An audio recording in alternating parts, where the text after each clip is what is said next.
এটা কথাৰ কাৰণে যে ইতিমধ্যে গুণাগতা হৈছে যে প্ৰাক্তন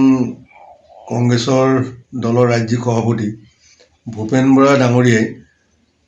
ইতিমধ্যে কংগ্ৰেছ দল ত্যাগ কৰি বিজেপিত যোগদান কৰিছে আৰু ইতিমধ্যে বিভিন্ন সংবাদ মাধ্যমৰ জৰিয়তে খবৰ প্ৰকাশ পাইছে যে ভূপেন বৰাই এইবাৰ নতুন ৰূপত বিহপুৰীয়া সমষ্টিত বিজেপি প্ৰাৰ্থী হিচাপে অৱতীৰ্ণ হ'ব বুলি ইতিমধ্যে গুণাগতা হৈছে আৰু যদি বহুত কিবা কিবি নহয় নিশ্চিতভাৱে চাগে হয়তো তেনেকুৱা কথা বতৰাবিলাক সঁচালে পৰিৱৰ্তন হ'ব পাৰে কিন্তু এই ক্ষেত্ৰত আমি স্পষ্ট ভাষাৰে এটা কথা ক'ব বিচাৰিছোঁ আচলতে আমাৰেই দুৰ্ভাগ্য যে দুৰ্ভাগ্য বুলি এইকাৰণে কৈছোঁ যে আজিৰ তাৰিখত বহুতে কয় যে ভূপেন বৰা ডাঙৰীয়া উত্তৰ অসমৰ এজন বহুত শক্তিশালী নেতা কিন্তু আমি যেতিয়া অসম গণ পৰিষদ কৰি আছিলোঁ তেতিয়া 2006 চনত ভূপেন বৰা যেতিয়া ইলেকশ্যনত 493টা প্ৰায় 500 ভোটৰ মোৰ যদি ভুল হোৱা নাই ডিফাৰেঞ্চত জিকিবলৈ সক্ষম হৈছিলে কিন্তু সেই সময়ত যদি অসম গণ পৰিষদ দলে আমাৰ প্ৰাক্তন অসম গণ পৰিষদৰ বিধায়ক অলগদ্ধ অকমন্য অভদ্ৰ আৰু অহংকাৰী বুলি বিবেচিত কৰা সেইগৰাকী বিধায়ক যদি পুনৰবাৰ টিকেট নিদিয়াহেঁতেন আমি বাকী যিসকল আমি টিকেট বিচাৰিছিলোঁ সেইসকলে টিকেট পোৱাতে কোনো কাৰণত আজি ভূপেন বৰা ডাঙৰীয়া যি এটা উত্তৰ অসমৰ বিখ্যাত মহান নেতালৈ পৰ্যবেক্ষিত কৰাৰ প্ৰয়াস কৰিছে বিজেপিৰ লোকসকলে তেনেকুৱা এটা হ'বলৈ নাপালেহেঁতেন ঠিক তেনেধৰণে 2011 চনতো তেতিয়া চন্দ্ৰমোহন পাটোৱাৰী অসম গণ পৰিষদ দলৰ সভাপতি আছিলে আৰু মই ব্যক্তিগত মানে অসম গণ পৰিষদ দলৰ প্ৰাৰ্থী হিচাপে টিকেট ঘোষণা কৰিছিলে যদিও লাষ্ট মুহূৰ্তত পিছত পৰ্যায়ত গম পাইছোঁ যে আমাৰ টিকেট আধা ঘণ্টাত কেঞ্চেল কৰিছিলে তেতিয়া সভাপতি আছিলে চন্দ্ৰমোহন পাটোৱাৰী ডাঙৰীয়া এতিয়া বিজেপিৰ মহান নেতা সভাপতি হৈ থাকোঁতে বেলেগ দলত যোগদান কৰিছিলে কিছু পইচাৰ লেনদেনত ভূপেন বৰা ডাঙৰীয়াক তেতিয়াৰ সভাপতি চন্দ্ৰমোহন পাটোৱাৰী ডাঙৰীয়াই টিকেট দিছে বুলি কিছুমান কথা ওলাইছিলে আমাৰ টিকেটটো কেঞ্চেল কৰিলে আজিৰ তাৰিখত যদি আমি সেই তেতিয়াৰ ইলেকশ্যন খেলিবলৈ পালোহেঁতেন অসম গণ পৰিষদ দলৰ মজিয়াত থাকি ভূপেন বৰা ডাঙৰীয়াই আজি যি উপাধিৰে বিবেচিত হৈছে তেনেকুৱা কৰিবলৈ সুযোগ আৰু সুবিধা নাপালেহেঁতেন মই সেইকাৰণে কৈছোঁ যে আমাৰে চাগে দুৰ্ভাগ্য যি কি নহওক এইবাৰ ভূপেন বৰা ডাঙৰীয়া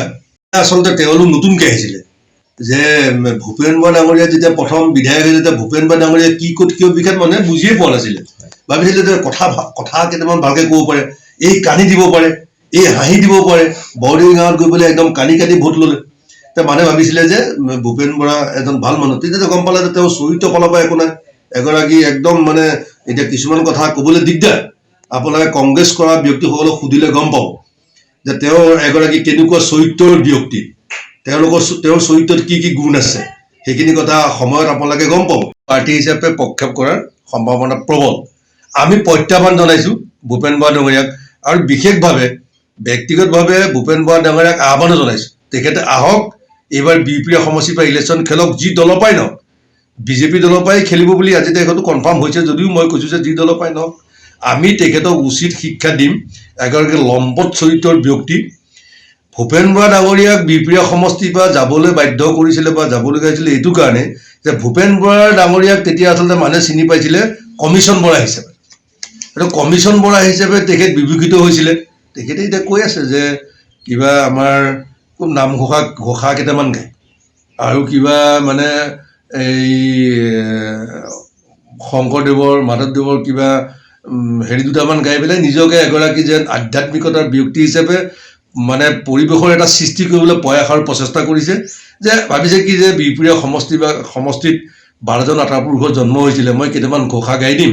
নতুন অৱতাৰ ধৰি মই বিহপুৰীয়া সমষ্টিলৈ যাম নহ'ব এইবাৰ বিহপুৰীয়া সমষ্টিৰ ৰাৱণ বধ হ'ব সেইটো খাটাং আৰু যদি এইবাৰ ভূপেন বৰা ডাঙৰীয়াক যদি পৰাজিত কৰিব আমি নোৱাৰোঁ মই সেইদিনাখনেই ৰাজনীতি ত্যাগ কৰিম আৰু নাৰায়ণপুৰৰ ট্ৰেফিক পইণ্টত কাণত ধৰি আঁতুকাই মানে সেইদিনাখনে ৰাজনীতি বাদ দিম যে এইটো ৰাজনীতি কথা বতৰা কোৱা নাই আমি বেলেগ নেতাৰ নিচিনাকৈ প্ৰতিশ্ৰুতি দিয়া নাই যদি ভূপেন বৰা ঘূৰুৱাব নোৱাৰোঁ তেতিয়া একদম কাপোৰ কানি খুলি নাৰায়ণপুৰ ট্ৰেফিক পইণ্টত কাণত ধৰি আঁতুকাই সেইদিনাখনে ৰাজনীতি বিসৰ্জন দিম যিকোনো খবৰৰ বাবে যোগাযোগ কৰক আমাৰ এই নম্বৰত 9181 307 2221